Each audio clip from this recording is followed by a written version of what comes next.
and my essay is titled Fortunately Gay. Self-acceptance is a process, and like any other kind of love, it takes time and effort to build and maintain. Insecurity is inevitable, however, being able to see past it and embrace it in order to find worth in yourself is an awakening like no other. I believe that self-love is a journey that never really ends. Whether it's taking care of your body, continuing to remind yourself that you have a lovely smile, or simply picking yourself up when you fall.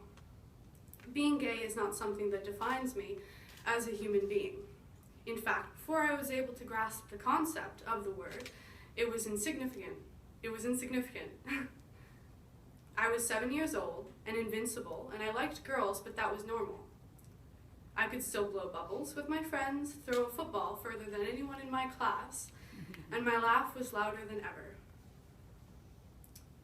Being gay is a hard lifestyle. Of course I trembled. After all, this isn't exactly something a gay child wants to hear from someone they look up to. All of a sudden, this new word for how I felt was being introduced into my vocabulary, but for some reason, something was so incredibly wrong with it. As I grew, so did my internal homophobia. My secret became harder to hide, and my boyish habits had the people around me questioning. The church scene that I had been thrown into at such a young age only worsened my anxiety. I spent years praying to God for some kind of a way to bury the burden that people called gay.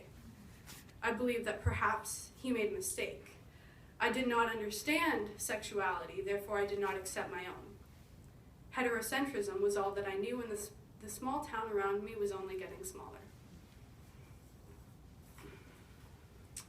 After moving to Fredericton in 2005 from Grand Falls, I formed many new relationships.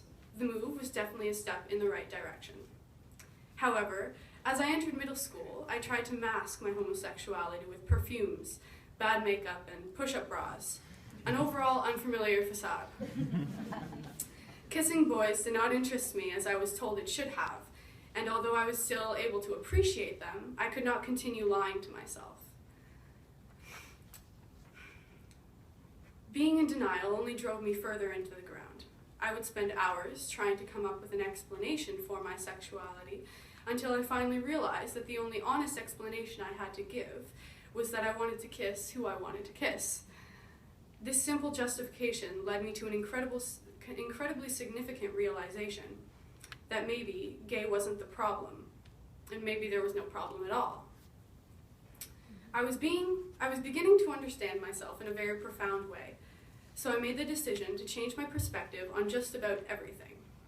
I found gay role models, I began having conversations with open-minded people, and from this, I was finally able to find a sense of belonging.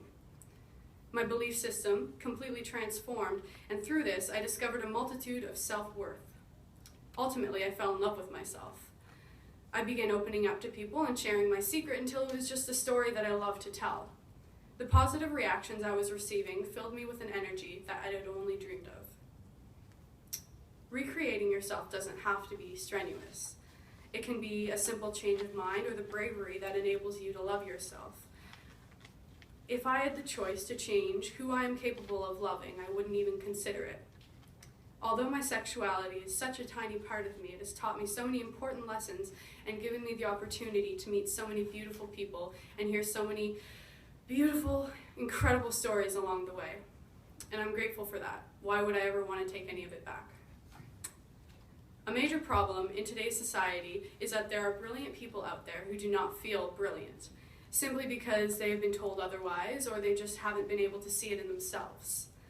I grew up having to teach myself many things because unfortunately, LGBTQ awareness, self-acceptance, and open-mindedness were not subjects taught in my elementary school. In my case, they were things that I had to go out and discover for myself.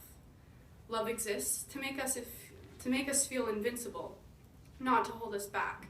So whether it's my love for women or a love for myself, I intend on expressing it as boldly as I please. My sexuality has been a fascinating blessing in my life, and I'm proud of myself for being able to realize that when I did.